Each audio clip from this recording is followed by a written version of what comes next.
Quiero hablarles hoy con el título de Pastor, no te duermas. Estoy diciendo en pocas palabras, hermanos, que cuando la iglesia se llena de gente, sí, cuando venimos gente a la iglesia, qué bueno es ver gente, pero si la gente en la iglesia no está regenerada, no estamos perdonados, nuestra vida no está transformada, hermanos y amigos, en ese momento la iglesia se convierte en un club y no en la iglesia del Señor Jesucristo. Es cuando nos vemos en señal de amigos, camaradas, pero lo mismo hace el Club de Leones, lo mismo hace el Club Rotario. El secreto o la clave importante de una iglesia cristiana, ven conmigo, es que los miembros, los elementos, las personas que estamos dentro de esa iglesia, hemos sido cambiados por el poder de Dios. Y yo digo, alabado sea el nombre del Señor por eso. Ven conmigo, voy a hacerlo más gráfico. Aquí hay gente que era borracha, aquí hay gente que éramos drogadictos, aquí hay gente que éramos inmorales, aquí hay gente que éramos blasfemos, aquí hay gente que éramos lo peor de lo peor. Y si algo nos cambió, no fue un sistema humano, si algo nos cambió fue el Evangelio del Señor Jesucristo, y alabado es su nombre por toda esa eternidad. Ahora, tenemos un alto índice de adulterio dentro de las congregaciones, comenzando por los pastores y feligreses. Ahora nos dejan también saber que muchos de nuestros jóvenes que vienen a la iglesia están inmiscuidos en fornicación y en pornografías en nuestras iglesias. Se dicen creyentes, no paran de venir a la iglesia, traen fornicación, adulterio, lascivia a las iglesias, y eso no debe de ser así. Nos siguen diciendo estos encuestadores que algunos feligreses no creen en las iglesias cristianas, ya no cree gente que esta es la palabra de Dios. Venga conmigo. Y esta gente se llama cristiana. Es entonces, y lo digo con santo respeto, que creo que Dios está gritando desde el cielo, nada más que no todos oímos su voz. Creo que Dios está hablándonos en el lenguaje espiritual y nos dice: pastores, no se duerman. Pastores, abran los ojos, no te duermas, pastor. No te dejes llevar por la corriente de la indiferencia, de la pereza, del desánimo, del pecado de este mundo. Habla los mensajes de Dios a la iglesia y que pongan atención. Creo que ese es el mensaje de Dios a esta generación. Lo voy a cotejar con Jueces capítulo 6, versículo 1. Dice: entonces los israelitas hicieron lo malo. Venga conmigo, porque es tan fácil hacer lo malo. Tanto judíos, mexicanos, chilenos, quien seas tú, para nosotros los seres humanos es bien fácil hacer lo malo como esos judíos en pantalla. Y el Señor los entregó en manos de Madián por 7 años. No tienen excusa. Y es entonces, dice el mismo versículo, que Dios mismo, cuando uno peca con el conocimiento, cuando uno peca con la voluntad, sin querer arrepentirse, Dios mismo trajo el juicio. Estoy hablándoles, hermanos, de acuerdo a la Biblia, número 1, de la tragedia del descuido espiritual. Y ven conmigo, quiero involucrar a todos los que nos llamamos cristianos en el mundo, ahorita. Esto es lo que me concierne, a mí me preocupa. Misión Vida, podemos perder nuestro primer amor. Podemos reunirnos aquí por tradición, por saludarnos, por el café, por tantas cosas. Pero si yo estoy trabajando en el ministerio, si ustedes están viniendo a la iglesia sin mi primer amor, sin nuestro primer amor, si el motivo número 1 de congregarnos no es Cristo, no es mi amor a su nombre y a su ministerio, hermanos, de nada nos sirve. Estamos perdiendo el tiempo, estamos perdiendo la corona y estamos perdiendo el enfoque.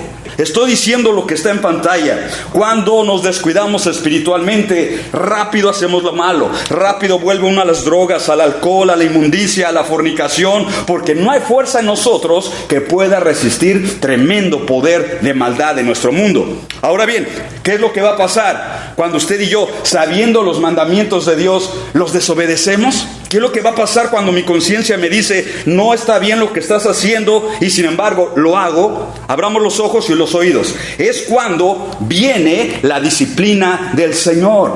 Lo que Dios está diciéndonos: pastor, no te duermas. Explícales la palabra del Señor, exhórtales conforme a la doctrina de la Biblia, reprende, exhorta, redarguye de manera clara. Ponga atención a esto, antes que llegue la mano dura del Señor para algunos de los miembros de la iglesia. No para todos, sino para algunos. Esto es lo que me concierne. 1 Corintios 11:29, porque el que come y bebe de la cena del Señor sin discernir correctamente el cuerpo del Señor, come y bebe juicio para sí. Un pie en la iglesia y otro pie en la vida inmoral, en una vida desordenada, en una vida llena de pecado. Mucha gente está así en las iglesias. Y este versículo nos dice el resultado de ese tipo de vida es juicio, de castigo, es papao, es Dios disciplinando a esos siervos desordenados. Versículo 30 dice: por esta razón hay muchos débiles, y explico ahorita. Y además hay muchos enfermos entre ustedes, y muchos duermen. Y ahí está la nota explicatoria. 3 clases de cristianos en las modernas congregaciones. Número 1, gente en miseria. Porque cuando dice la Biblia muchos débiles, la palabra griega es miserable. Gente que en lugar de vivir en victoria, libre de las drogas, libres del alcohol, libres de la inmoralidad, libres de la presión demoníaca, libres del mundo, ahora tenemos gente en las iglesias que viven de manera miserable. No duermen, no respiran tranquilo, no alaban a Dios, no gozan de la vida. Todo es una opresión, todo es un pesar, todos no están felices en el trabajo, no están felices en la casa, no están felices en México, no están felices en los Estados Unidos, porque viven de una manera miserable, resultado del pecado. Número 2, gente enferma. Y esta enfermedad o ese quebranto es directamente traído por Dios. Dios hace caer enfermos a los pecadores. Decimos amén. Esto, hermanos, está en la Biblia. Número 2. Y número 3, gente con muerte física prematura. Pablo dijo: y muchos duermen, significando han muerto. Se fueron antes de tiempo. Dios todavía no los estaba llamando, pero por su pecado Dios dijo: te voy a castigar con muerte, para que en el hecho de muerte te arrepientas y yo te pueda perdonar tus pecados. Hermanos, esto es serio. Versículo 31. Pero si nos juzgáramos a nosotros mismos, aquí está la solución, iglesia. Si alguno honestamente delante de los ojos de Dios y de nuestras conciencias decimos: es que no estoy viviendo como Dios manda, tengo mis asuntitos por ahí escondidos, mis pecados. Mira la solución en la Biblia.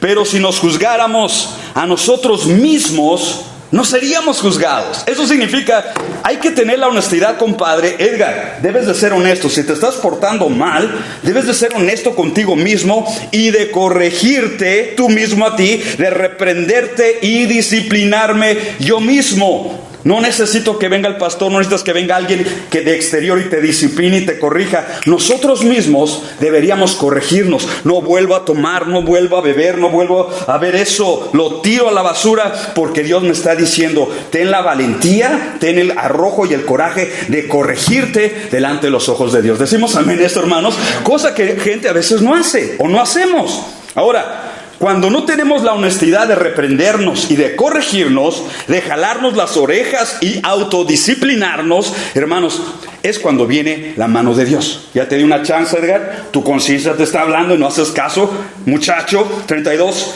Pero cuando somos juzgados, el Señor nos disciplina, el que me ve y el que te ve es el Señor. Y viene la disciplina del Señor, Él lo hace para que no seamos condenados con el mundo. Fíjate hasta dónde nos ama el Señor. Cuando estamos en pecado, Dios nos juzga así, esperando que nos arrepintamos, ya sea en la cama del dolor, cuando estemos en miseria, cuando estemos enfermos. Dios, si esta enfermedad es por mi desobediencia y mi culpa, me arrepiento. Y es cuando viene la sanidad y la restauración de Dios, hermanos. Qué lindo es el Señor y hasta dónde nos ama. Número 2, el pecado. Chequemos esto, porque ha trabajado en la Biblia y trabaja en nuestras vidas también. El pecado produce aislamiento. Cuando una persona peca, esta es una de las características que mostramos en la vida. Jueces 6:2. Y la mano de Madián, enemigos de Israel, prevaleció contra Israel. Y los hijos de Israel, por causa de los madianitas, se hicieron cuevas en los montes y en las cavernas y en lugares fuertes. Significando, salieron de sus casas, salieron de sus ciudades, de sus comunidades, salieron de estar. Los judíos son muy familiares también, el clan, el abuelo, el tío. Ellos estaban viviendo juntos al principio, pero por causa del pecado, ¡pum!, se desbalagaron, se apartaron. Unos a las cavernas, a los montes, por allá lejos. Y esto nos da una enseñanza espiritual, hermanos, de también cómo trabaja el pecado. Cuando una persona ha caído en el pecado, se ausenta de la iglesia, se ausenta de los familiares íntimos. No es la misma comunicación entre esposos, entre familiares. Le hablas y no contesta. Tendemos a aislarnos. Tú dices, ¿por qué? Respuesta sencilla: porque el pecado nos hace sentir mal la conciencia. Y cuando alguien nos pregunta, ¿cómo estás?, Y ya la conciencia nos dice, estás mal, y todavía echamos otra mentira más. Estoy bien. Cuando estamos bien quebrados, bien amolados, bien arruinados. Y por esa razón, para que nadie me pregunte cómo estoy, qué es lo que he hecho, a dónde me he metido, la gente tendemos a aislarnos, a apartarnos y a escondernos. Y esto es grave, y esto es tremendo, hermanos y amigos.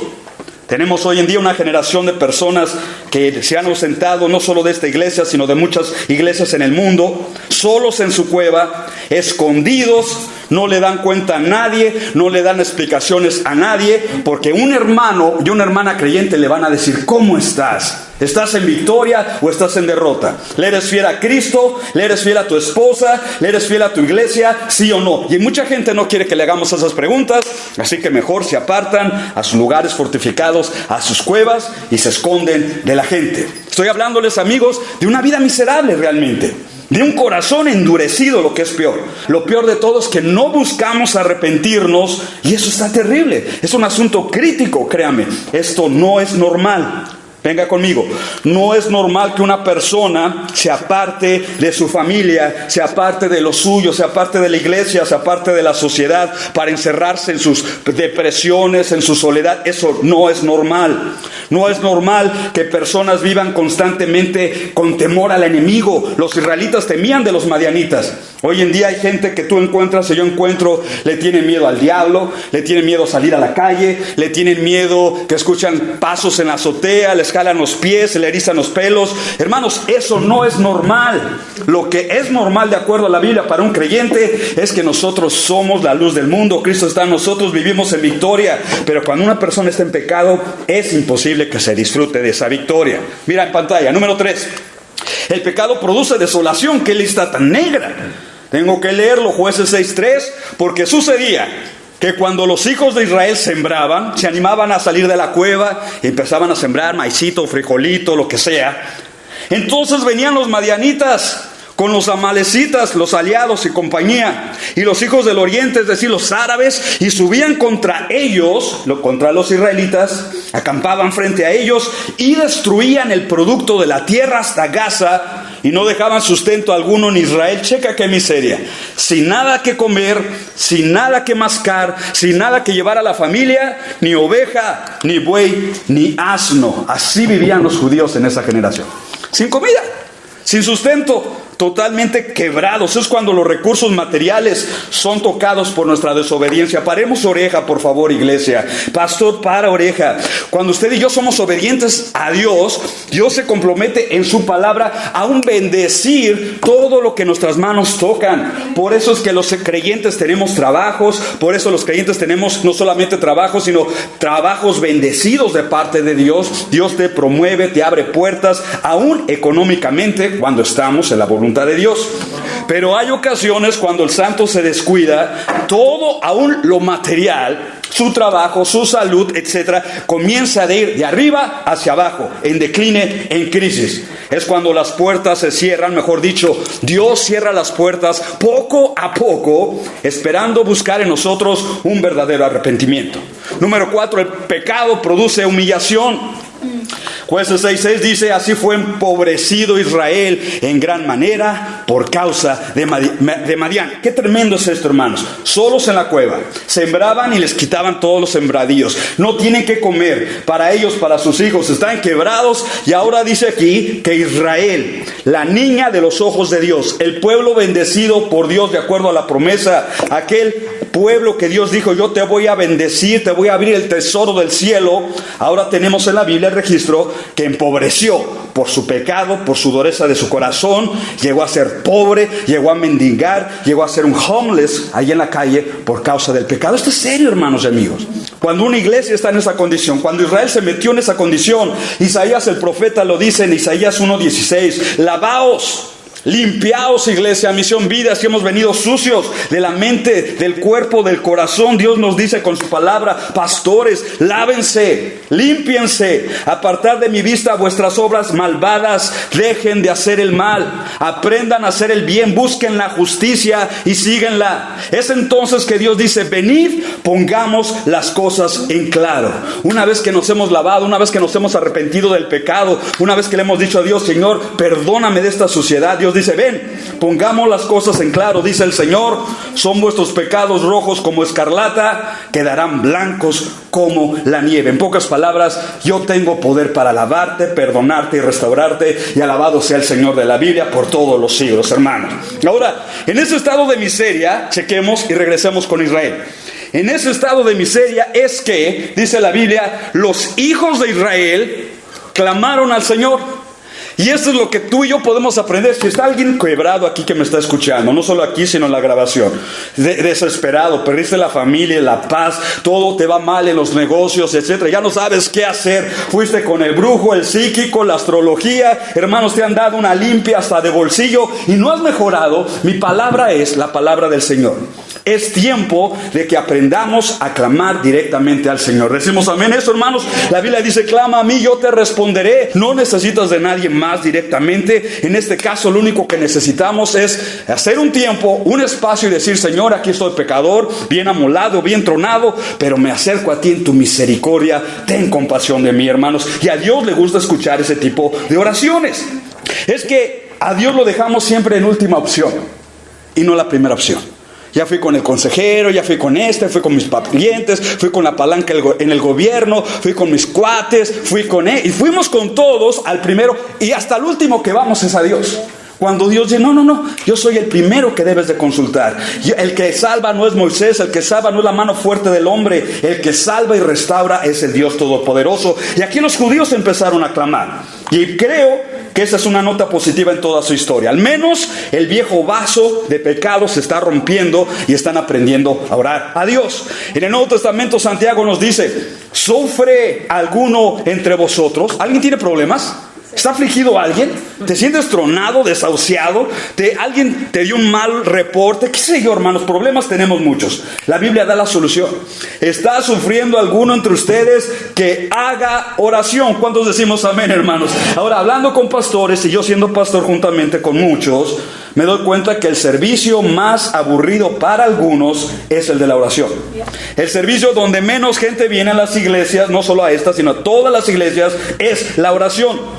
El servicio donde todos le hacemos fuchi es la oración. Y les voy a decir por qué. Porque nuestra carne es tan carne que eso de doblar rodilla, eso de estar implorando a Dios, eso no me llama la atención, eso no me conmueve, no me atrae, decimos algunos en honestidad. Hermanos, es cierto, orar se requiere humillar la mente, humillar tu tiempo, humillar mi agenda, humillar mi propio ego, pero sin embargo la oración tiene grande poder y grandes resultados en la voluntad del Señor, hermanos. Necesitamos orar, necesitamos aprender a orar. Si todavía no has aprendido a orar, por favor, para la iglesia, te lo digo con todo amor, agárrate, porque las cosas se van a poner rojos, color de hormiga, para que el cielo nos diga, ahora sí te voy a enseñar a orar. ¿Está conmigo lo que estoy diciendo? Si todo va bien, no oramos, pero cuando la cosa se pone difícil, es entonces donde el santo, usted y yo, buscamos un rinconcito en el carro, en mi oficina, en mi cuarto, en el garaje, y nos tiramos y decimos, papá Dios, por favor, ayúdame. Y es lo que Dios está buscando hacer con Israel, con nosotros y con todos los santos rebeldes que han caído. Y eso nos lleva a entender, número 5, que el arrepentimiento, iglesia, Misión Vida, Edgar y otros pastores, el arrepentimiento mezclado con la oración mueve en el corazón de Dios. Aquí y en China, segunda de Crónicas 7:14, si se humillare mi pueblo, lo único que busca Dios es un corazón humillado en ti y en mí, sobre el cual mi nombre es invocado. O sea que invocaban el nombre de Dios como nosotros, pero no habían humillado su corazón. Y Dios dice, es bueno invocar mi nombre, pero también humillen el corazón, y oraren y buscaren mi rostro, y se convirtieren de sus malos caminos. Esto es clave. Entonces yo oiré desde los cielos y perdonaré sus pecados y sanará su tierra. Hermanos, qué tremenda promesa de Dios. Israel, les digo un resumen de lo que está pasando con los judíos y Gedeón. El pueblo ha fallado y ha sido juzgado por Dios, como nosotros muchas veces. Número 2, el pueblo se ha arrepentido y comienzan a buscar a Dios en oración. Qué linda historia, vamos de abajo hacia arriba. Pero número 3, ahora el pueblo ora, y esto me lleva a pensar, y te lo voy a decir lo que es. Tenemos al pueblo de Dios que ha comenzado a orar en las cavernas, donde están viviendo, ya están orando, sus ganancias. Pero paremos atención, es ganancia, pero ganancia a medias. El pueblo está orando, pero no está actuando.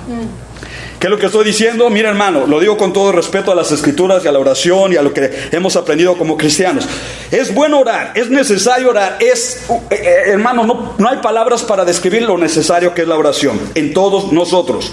Pero una vez que hemos orado, una vez que hemos clamado a Dios, que hemos intercedido y que ya hemos dejado la carga en las manos del Señor, y debemos entonces actuar en fe. ¿Me explico lo que estoy diciendo? Ahí te va. Cuando uno está orando por un trabajo, me voy a encerrar, voy a clamar a Dios, voy a estar clamando a Dios, me encierro, lloro, el Espíritu Santo me da testimonio en mi corazón de que la oración fue oída. Es entonces, número 2, que aquel creyente que oró por el trabajo debe de bañarse, debe de comer y debe de salir a las calles, a las oficinas, a buscar un trabajo. ¿Está conmigo lo que estoy diciendo? Pero ¿cuánta gente hay que se cierra? Voy a orar. Ya pasó un día, voy a orar. Una semana, 2 meses encerrados orando y les falta acción. Es decir, una cosa es oración y otra cosa es oración. Y lo que tenía Israel en ese momento era orar y orar y orar, y nada tengo contra la oración. Sí, ese es el primer paso, pero el segundo paso es tomar acción, tomar la tierra prometida, cruzar el Jordán, dividir la tierra, y en este caso era sembrar, cultivar, darle de comer a la familia y no nada más estar encerrados allí orando. Ese fue el error de los judíos en aquel entonces. Y dice el versículo 11, Jueces 6: y vino el ángel del Señor, el divino mensajero.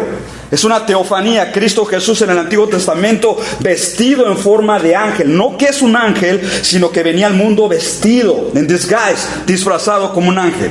Vino el ángel del Señor y se sentó debajo de una encina, un árbol frondoso, que estaba en Ofra, la cual le pertenecía a Joás el Ebieresita. Chequen, viene el ángel, se sienta, y su hijo Gedeón, el hijo de Joás, estaba sacudiendo el trigo en el lagar para esconderlo de los madianitas. Estoy seguro que ya han leído esa porción de la Biblia muchas veces. Yo la había leído, pero no había meditado en esto. Un solo judío trabajando, un solo judío en oración, ya había orado y ahora está trabajando, y los demás siguen escondidos, orando en sus cavernas, orando en sus apartamentitos, orando en sus árboles y no trabajando. El único que está trabajando es Gedeón. Y venga, vino el ángel y se puso a observar a Gedeón. No anduvo buscando y viendo a los demás temerosos, a los demás que estaban orando. Repito, el ángel de Jehová puso su atención en Gedeón. Un solo hombre.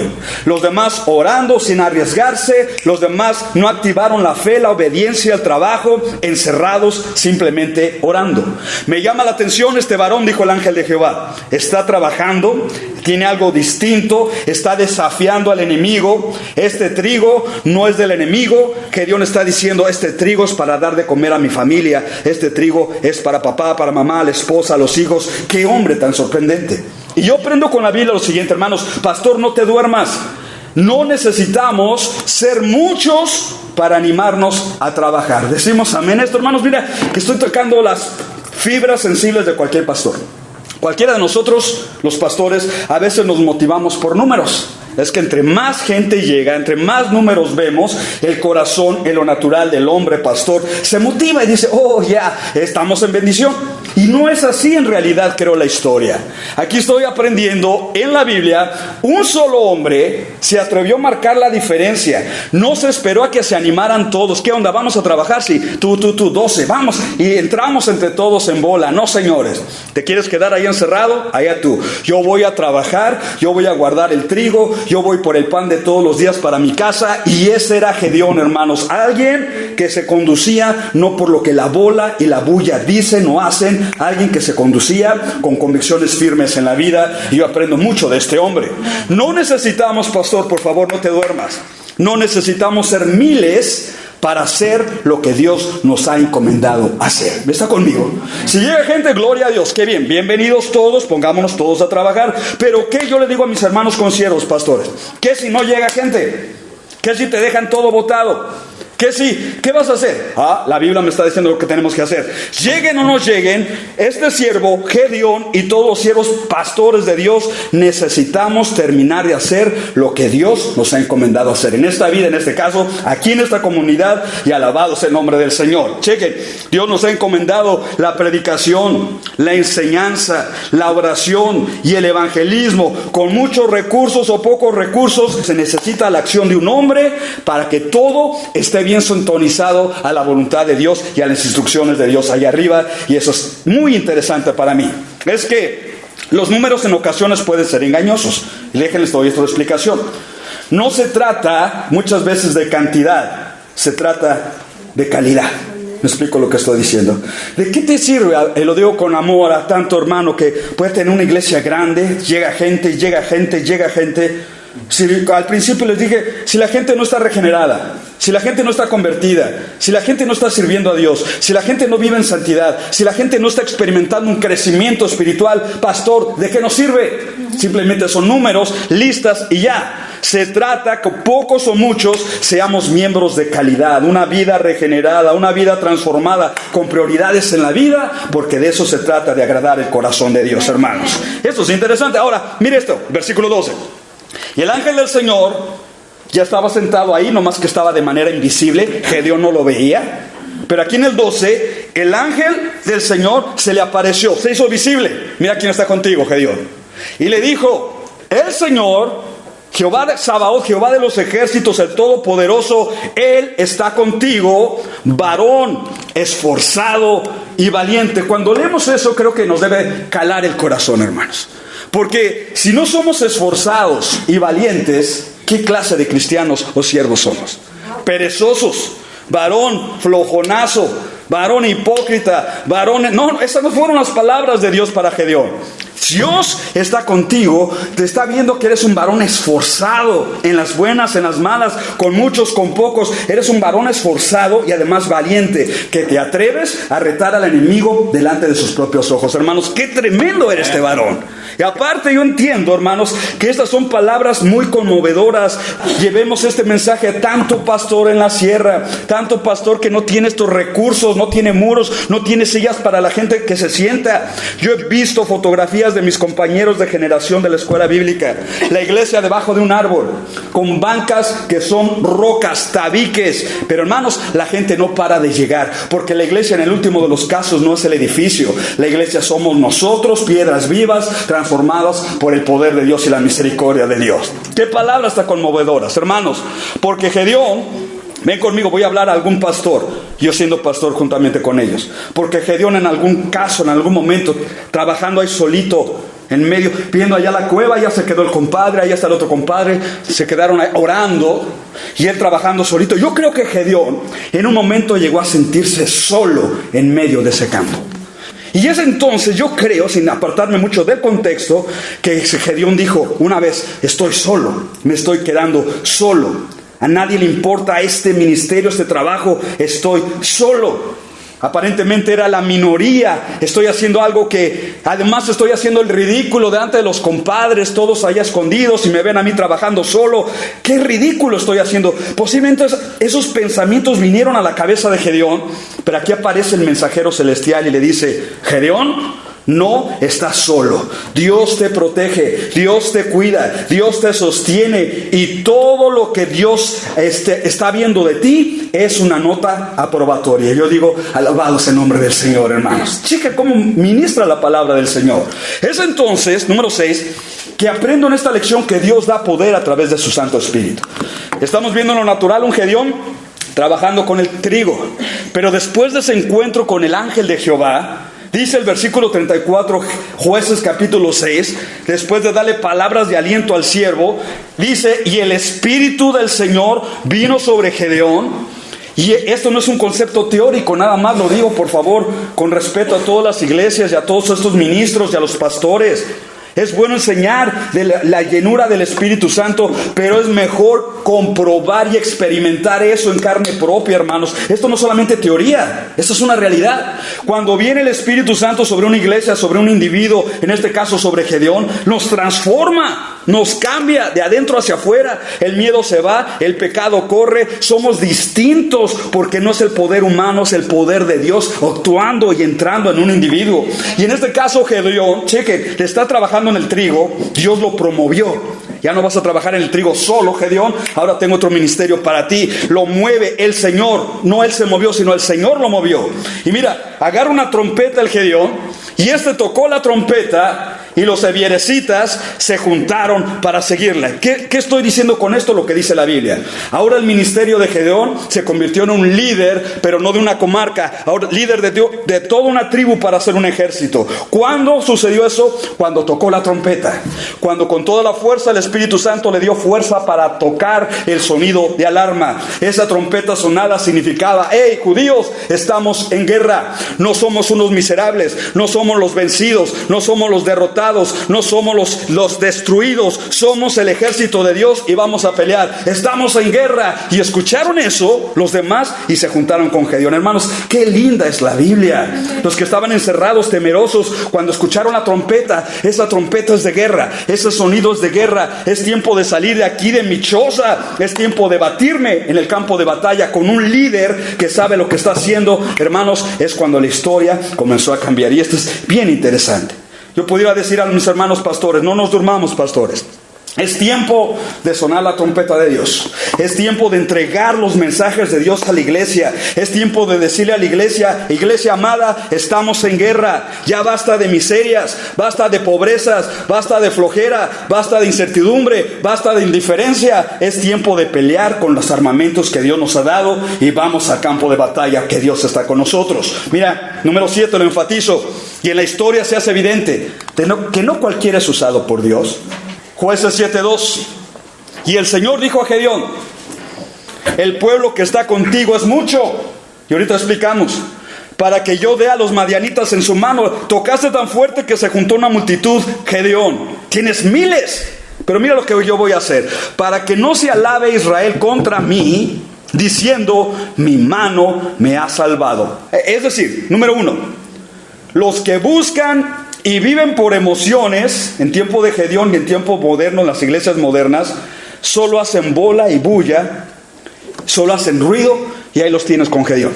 Cuando escucharon la trompeta: ¡ay, qué bonito suena eso! ¡Qué lindo! Me ministran las emociones. Fueron. Y en nuestros días hay iglesias llenas de gente que vive de emociones. Lo que me gusta es que tocan lo que me gusta, hacen puras emociones, compadres. Pero cuando se pone la cosa dura, los catorrazos, la batalla, la oración, la intercesión, una vida en santidad, ¡pum!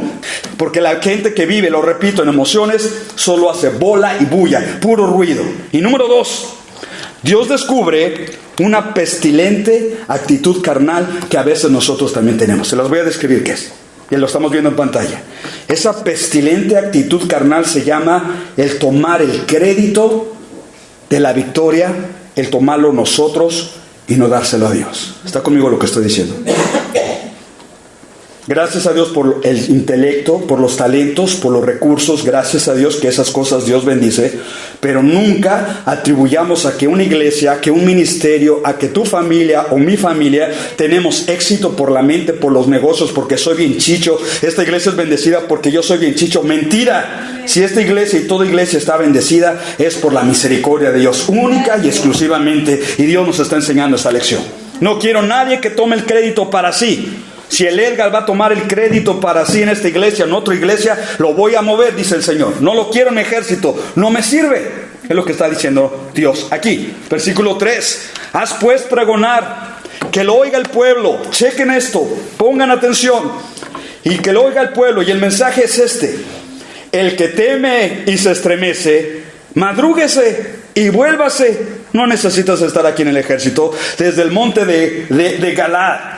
Y la escritura dice que en esa instancia, en esa ocasión, se volvieron de los del pueblo 22,000 y quedaron 10,000. ¿Qué le parece? Si yo fuera Gedeón estaría preocupado, pero ¿cómo va a ser? Casi 2/3 nos dejaron. Llamaría a mi estado mayor presidencial y a los generales: ¿qué vamos a hacer, muchachos? Que nos está cayendo el mundo, se está yendo la gente. Eso es un hombre inseguro. Es un hombre que no sabe discernir la voz de Dios, los tiempos de Dios, pero Gedeón no se puso en ese plan. Él sabía que era la voluntad de Dios. Los que no pertenecen realmente a este ejército, que se vayan, que se muevan, que salgan corriendo. ¿Por qué? Porque estaban presos todavía del temor, estaban presos. Gedeón, ¿vamos a pelear? ¿Va a haber sangre? Ajá. ¿Va a haber catorrazos? Bien duros, compadre. La gente que hace bola y bulla y las que hacen ruido, esos son los que rápido desaparecen, y todo pastor en toda iglesia sabe realmente que no puedes contar con ellos, para nada. Están ahí nada más por la sonaja, el entretenimiento, la camaradería, pero para cosas serias no podemos contar con ellos. Dice el versículo 4, y el Señor le dijo a Gedeón, mira, aquí está, comandante jefe, hablando con el primer oficial. Le dice, todavía el pueblo es demasiado numeroso.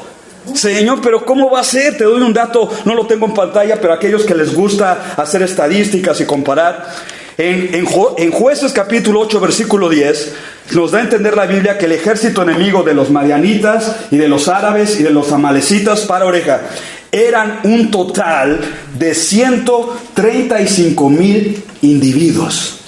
Y ahora vienes con el estado de Gedeón, tiene un ejército de 10,000. 10,000 a 135,000 es una diferencia enorme. Y Dios todavía le dice, no, compadre Gedeón, son muchos, necesito menos en tu ejército. Esto es interesante, a mí me llama y me conmueve el dato. Ahora bien, es cuando, el 4 lo repito, el pueblo es demasiado todavía, Gedeón. Hazlos bajar al agua, es decir, al río, o a la laguna, o al lago. Bájalos, Gedeón, y allí te los probaré. Hermanos, subrayé eso porque cuando estaba leyendo este versículo, el Espíritu Santo abrió mis ojos y me dijo, Edgar, es lo que yo estoy haciendo contigo, te estoy probando. Y si Dios ha hecho conmigo, lo está haciendo con Gedeón y su ejército, lo va a hacer con ustedes también, compadres. Por favor, no se duerman aquí, aprendamos la lección. Dios probó al ejército de Gedeón, Dios me está probando y me ha probado a mí también. Es decir, si alguien realmente quiere ser utilizado por Dios, entonces primero tiene que pasar la prueba. Y lo estamos viendo aquí. Pero no todos estamos muy listos a esa prueba. Mira, lo que voy a explicar. Con todo respeto a las escuelas bíblicas, a los títulos, a todos nuestros diplomas y los años de experiencia, hermanos, esas cosas a veces no significan nada si el individuo no pasa la prueba en los tratos de Dios. Por más títulos que tenga, por más reconocimientos que tenga, si no paso la prueba en los lineamientos de Dios, todo eso es secundario y no significa nada. De manera personal, este pastor ha sido probado, soy probado y seguiré siendo probado, creo. No lo entiendo en muchas ocasiones, pero sigo adelante por fe, creyendo y obedeciendo las instrucciones del Señor. Cuando fue salvo, estaba en una iglesia donde se reunían 6,000, 7,000 personas. Yo estaba feliz ahí, compadre, el ministerio de jóvenes, el de la alabanza, el de evangelismo, el de misiones. Estaba feliz allí y entendí que la prueba para mi vida era, no te voy a dejar en esta iglesia, Edgar, no te voy a dejar en estos ministerios. Yo supe que el Señor me saca, voy a otro lugar, estudio en un pueblo precioso, conocimos amigos, conozco a mi querida esposa. De ahí vamos a otra iglesia donde se habla de cientos, donde la gente llegaba en un buen número a la oración, al discipulado, al evangelismo, a los varones. Era un buen número, las clases de discipulado que teníamos no nos dábamos abasto. Pero ahora Dios me mueve a un nuevo terreno en Fallbrook. Un terreno que para la gloria de Dios es distinto. Un terreno donde no tenemos esas mismas cantidades, esos mismos resultados. Y Dios me está probando. Te estoy probando. A ver si le echas ganas, así como estabas allá en México con los miles, o en el desierto con los cientos. Aquí con los que tienes, estoy probando tu corazón y estoy probando las actitudes de tu corazón, hermanos. Qué interesante es todo esto. Si todos estamos en la prueba, más vale que aprendamos a discernir qué es esa prueba. Es que muchos se jactan de estar listos para la guerra. Cantos, con mi Dios yo saltaré los muros. ¿Lo conoce? Con mi Dios ejército. Cálmate, compadre. Si a veces ni queremos venir a la iglesia el domingo o hacer las cosas sencillas. ¿Cómo vamos a saltar los muros? ¿Cómo vamos a tomar ciudades y tanta cosa? Es que muchos no estamos listos para la guerra. No estamos listos para ser utilizados por Dios. Muchos lo decimos, lo repito, yo estoy listo para la guerra, úsame Dios, úsame, envíame a mí. Y nos leemos Isaías y nos emocionamos, cantamos ese canto de envíame a las naciones y tanta cosa. Pero Dios dice en la realidad, no, es pura emoción tuya, puro ruido, no aguantas, chico, no aguantas la carga, no aguantas la prueba. ¿Por qué lo digo así? Por la Biblia. Jueces 7:5. E hizo bajar el pueblo al agua. Y el Señor le dijo a Gedeón, el comandante jefe le dice al primer oficial: pondrás a un lado todo aquel que lamiere el agua con su lengua, como lame el perro. Un grupo, los que lamen el agua con la lengua como un perro, un grupo. Y al otro grupo vas a poner a todo aquel que se arrodille para beber. Y la ilustración en pantalla lo presenta de una mejor manera, más gráfica. Llegan todos los 10,000, ven el agua y ¡pum! Unos doblan la rodilla y comienzan a beber, y otros lamiendo el agua en su mano. Y tú dices, ¿y cuál es la prueba? Sencillo, en pantalla la explicación. Antes de la batalla no se debe gratificar a uno mismo. Ven conmigo, que es aquí donde tropezaron muchos. Estás por pelear, campeón. Los madianitas, los amalecitas son miles. En ese entonces quedaban 15,000. Nosotros somos pequeños. No es tiempo de estarte gratificando a ti mismo, Edgar, con lo que te gusta, la manera que te gusta, bebiendo agua como un caballo, como una aspiradora. No es el momento de llevar el rostro al agua. Es que decimos en lo natural, es que así me gusta. Yo soy bien tragón, yo soy bien bebedor, lo tomo y lo trago y me encanta el agua fría de río. No se trata de eso. Está dándonos esa gente que tomó el agua a grandes cantidades, nos está mostrando su imprudencia, y ahorita explico el porqué. Nos está mostrando su autocomplacencia. Es que es esa gente que, es que a mí me gusta así. A mí me gusta servir a Dios con estas condiciones. A mí me gusta esto con... todo es acerca de ti, compadre, o de mí. Y Dios está diciendo, el ministerio muchas veces van a hacer cosas que a mí no me gustan, que a mí no me agradan, cosas que no son como yo las pedí. Pero si Dios las puso así y las ordenó así, es tiempo de nosotros aprender a ser flexibles y doblarnos a la voluntad de Dios. Decimos amén eso, hermanos. Les voy a explicar algo que yo lo aprendí en la sierra. Estaba predicando en Oaxaca. Un domingo decidieron no llegar nadie. Nadie llegó a la iglesia. Y me quedé, no tenemos ni púlpito, tenemos un lugar bien limitado. Me quedo con la Biblia ahí. Solo dije, pues voy a hacer oración por esta gente. Y hice oración. Y después de un momento me pegó, hermanos. Haz de cuenta que todo el diablo y su depresión me pega y me siento desanimado. Y me decía, por esto dejaste tus estudios, por esto dejaste tu casa, tu familia, por esto. Me salgo de la iglesia y me voy a una montaña donde había una roca. Y comencé a llorar. Le dije a Dios, no lo entiendo, Dios. Había leído una carta de uno de mis amigos que pastoreaba en Texas. Tenía una iglesia grande, tenía tanta cosa. Y dije, él está en victoria, yo estoy en derrota. Él está siendo utilizado por Dios, él está en éxito y yo estoy en una miseria. Y comencé a llorar. Y la ventaja es, hermanos, que cuando tú y yo hablemos al corazón a Dios en una línea directa en oración, el Padre nos contesta con el Espíritu Santo, right away.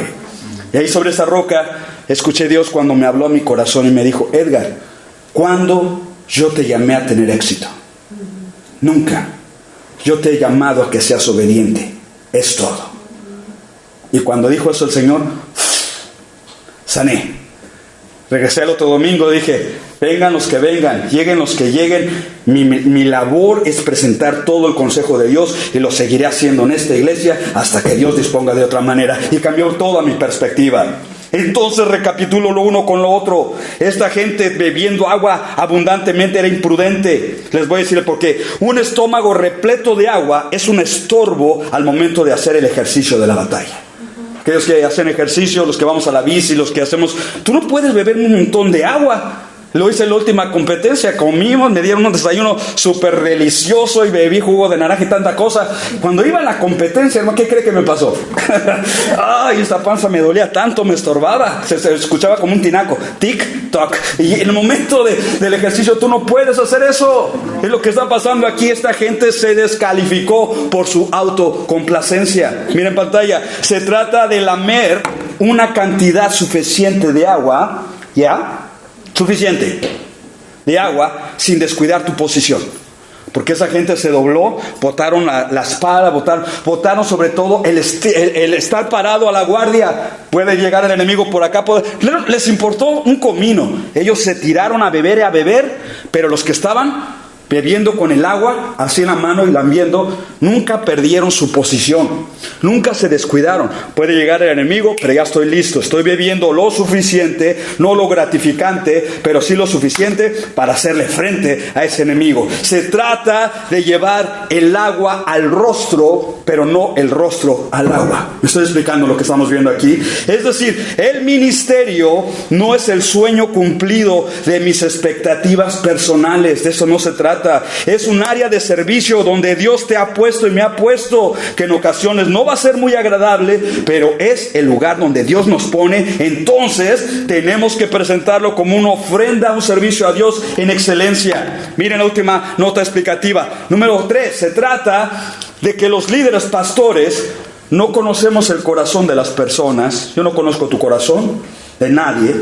pero sus acciones nos dejan conocer a esas personas mejor.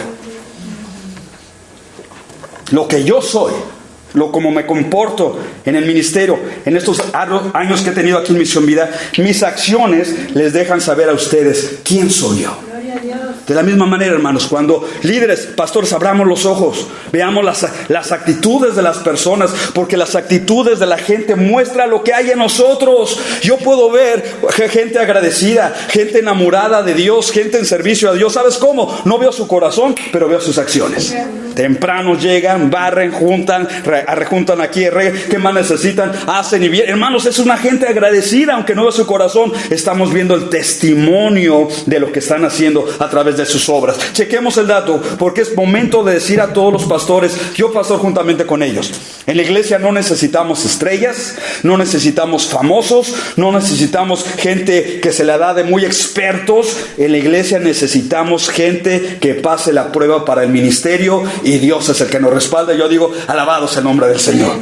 Jueces 7:6, y fue el número de los que lamieron, poniendo la mano en su boca, 300 hombres, pero todo el resto del pueblo se arrodilló para beber, significando con ello, su corazón no estaba en la batalla, su corazón no estaba en el ministerio, su corazón no estaba en servir a Dios de esa manera, sino en sus preferencias y gustos personales. Jueces 7:7, entonces el Señor dijo a Gedeón, os salvaré con los 300 hombres que lamieron el agua, y os entregaré a los madianitas en tus manos, que todos los demás del pueblo se vayan, cada uno a su casa. Es cuando Dios dice, profesan ser guerreros valientes y que le van a echar ganas, pero en realidad no me sirven, no me son útiles en mis propósitos y en mi obra. ¡Qué tremendo! La nota positiva de todo esto, hermanos, se buscan 300 Gedeones. ¿Se acuerda de la película Los 300? En este caso son los verdaderos bíblicos, los de 300 Gedeones, pero no malorientes, sino Gedeones de Gedeón, servidores de Dios que van a hacer la voluntad del Señor. ¿Ok? Es el tiempo de tocar trompeta. Jueces 8:28 termina la historia así. Así que fue subyugado Madián delante de los hijos de Israel, y ya no volvieron a levantar la cabeza. El golpe fue final y fue fatal con esos 300. Y el país tuvo descanso por 40 años en los días de Gedeón. Hermanos, esto es interesante. Esos 300 que pasaron la prueba no eran de chocolate y mantequilla que se derretían con el sol saliente. Eran guerreros realmente aprobados, guerreros listos y dispuestos, y fueron utilizados en la presencia de Dios. Y esto es un milagro, porque cuando Dios está con nosotros, si Dios está contigo, si Dios está conmigo, si Dios está con esta iglesia, nada nos va a poder detener, y la gloria sea su nombre. Pastores, hermanos, iglesia, Misión Vida, Edgar, no nos durmamos. Estamos en un momento decisivo en el curso de la historia. Las tinieblas, la maldad, el desánimo es real en nuestros medios ambientes alrededor, pero así tan real o más real es la presencia de Dios, el gozo del Señor, la esperanza, y no pararemos desde este púlpito y en esta iglesia.